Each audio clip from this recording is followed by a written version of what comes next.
آپ کو براہ راست اسلام آباد لے چلتے ہیں جہاں وزیر اطلاعات مرتضیٰ سولنگی کابینہ کے اجلاس سے خطاب کر رہے ہیں۔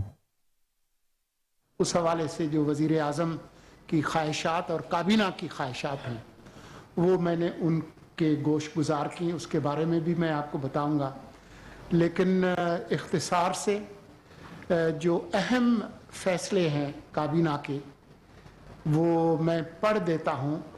جو لکھا ہوا جو پڑھنا ہے اس کی اپنی اہمیت ہے، کیونکہ شاعری تو بندہ کسی بھی وقت کر سکتا ہے۔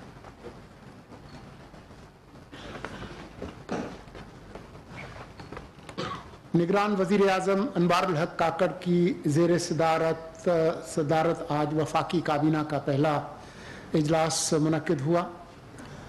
اپنی ابتدائی گفتگو کے بعد نگران وزیر اعظم نے کابینہ کے ہر رکن سے ان کی وزارت کے امور پر گفتگو کی۔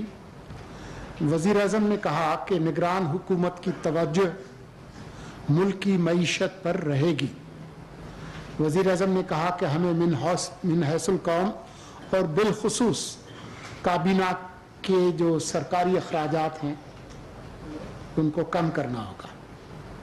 ملک کو درپیش سلامتی کے جو چیلنجز ہیں ان سے نمٹنے کے لیے ہم دن رات کام کریں گے۔ انہوں نے فرمایا کہ مسئلہ کشمیر ہماری روح ہے جسے نہ ہم کبھی نظر انداز کر سکتے ہیں اور نہ کریں گے۔ نگران حکومت الیکشن کمیشن آف پاکستان کے ساتھ ملک میں صاف اور شفاف انتخابات کے انعقاد کے لیے بھرپور تعاون کرے گی۔ اسی سلسلے میں میں چیف الیکشن کمشنر صاحب سے ملا۔ وزیر اعظم صاحب نے فرمایا کہ الیکشن والے دن پہلا ووٹ میں اور میری کابینہ کاسٹ کرے گی۔ پاکستان میں تمام شہریوں کو یکساں حقوق حاصل ہیں۔ ہم کسی بھی فرد، فرقے اور قوم کے ساتھ زیادتی نہیں ہونے دیں گے۔ وزیر اعظم نے فرمایا کہ اللہ تعالیٰ کا احسان مند ہوں کہ انہوں نے مجھے قوم کی خدمت کا موقع دیا۔ وزیر اعظم صاحب نے ملک میں جو بنیادی ڈھانچہ ہے، روڈ، راستے، انفراسٹرکچر، اس کی اثر نو تعمیر و بحالی کی ضرورت پر زور دیا۔ سیکرٹری کابینہ نے نگران کابینہ کے اراکین کو کابینہ کی کارروائی اور رولز کے حوالے سے تفصیلی طور پر آگاہ کیا۔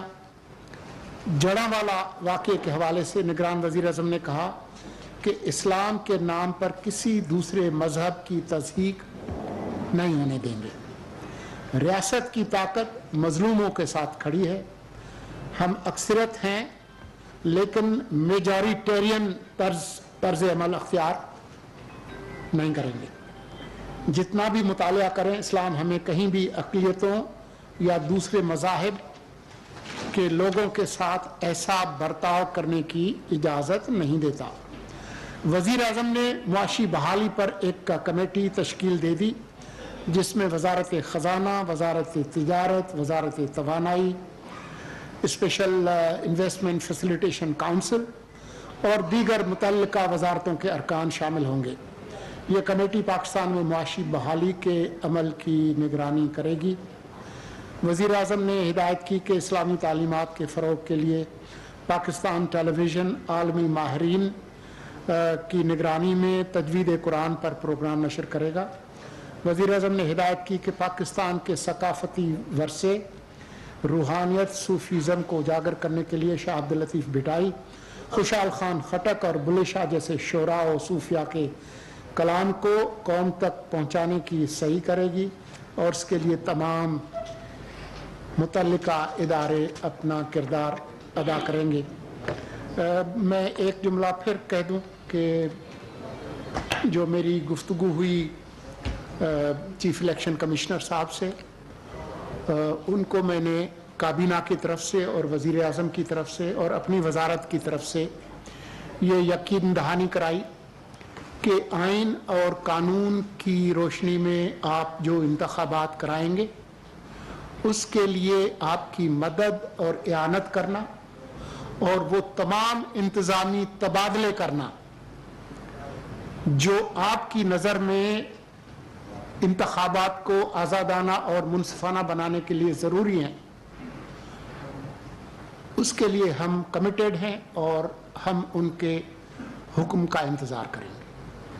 بہت شکریہ. میرا سوال یہ ہے جو کل جڑاوالے کا واقعہ ہوا تو ایسے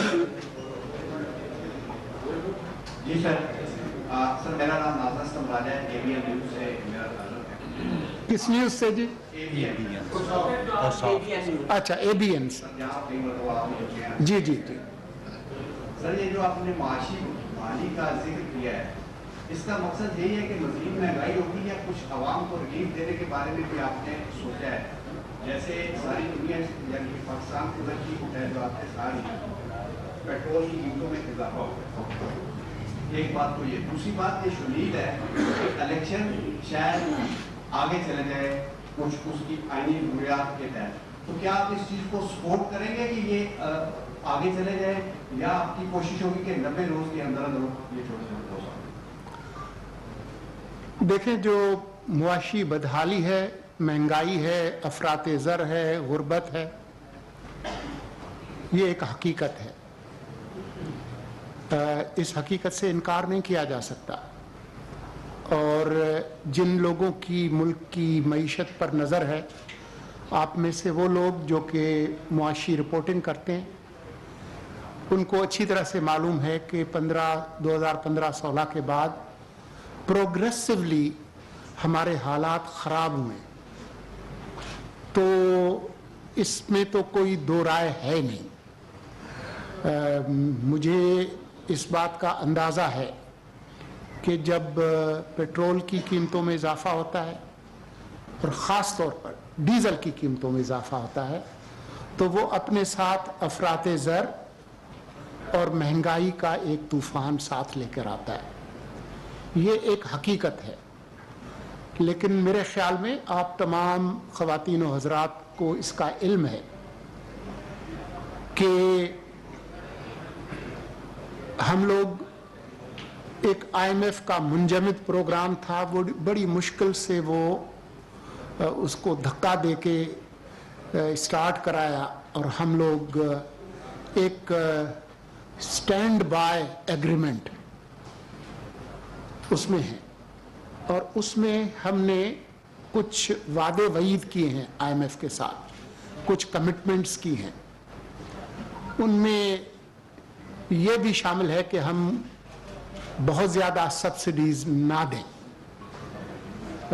جو ملک کی معیشت کا حال ہے، جو ہمارے غیر ملکی زر مبادلہ کے ذرائع کا جو حال ہے، اس میں یہ ممکن نہیں ہے کہ ہمارا جیسا ملک مہنگا تیل خریدے اور سستا بیچے.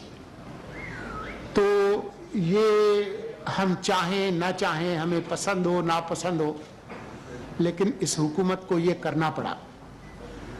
اس لیے یہ بات درست ہے جب لوگ پیٹرول بام کی بات کرتے ہیں اور جی وہ وغیرہ جو اصطلاحات، رنگین اصطلاحات آپ لوگ میڈیا میں استعمال کرتے ہیں، مجھے اس کا احساس ہے. لیکن یہ ایک مجبوری ہے. مشکل یہ ہوگی، اور یہ میں سمجھتا ہوں کہ یہ ایک بہت زیادتی ہوگی کہ ملک اس حال میں ہو اور آپ کی کابینہ اور آپ کے وزراء اللے تللے کریں. اگر لوگ مشکل میں ہیں تو آپ کی جو قیادت ہے اس کو کم از کم علامتی طور پر یہ تو کرنا چاہیے کہ آپ کے جو ٹیکس ہیں، ٹیکس پیئرس، آپ کے جو ٹیکس روپیز ہیں، اس کو بے دردی کے ساتھ خرچ نہ کریں. اسی لیے میں نے جو ابھی نوٹس پڑھے ہماری کابینہ کے تو اس میں اس بات پر زور دیا ہے کہ جی ہم اپنے اخراجات بڑھائیں نہ. جب آمدنی نہیں بڑھ رہی تو اخراجات بڑھانے کا کوئی ہمیں حق نہیں ہے، اخلاقی حق نہیں ہے.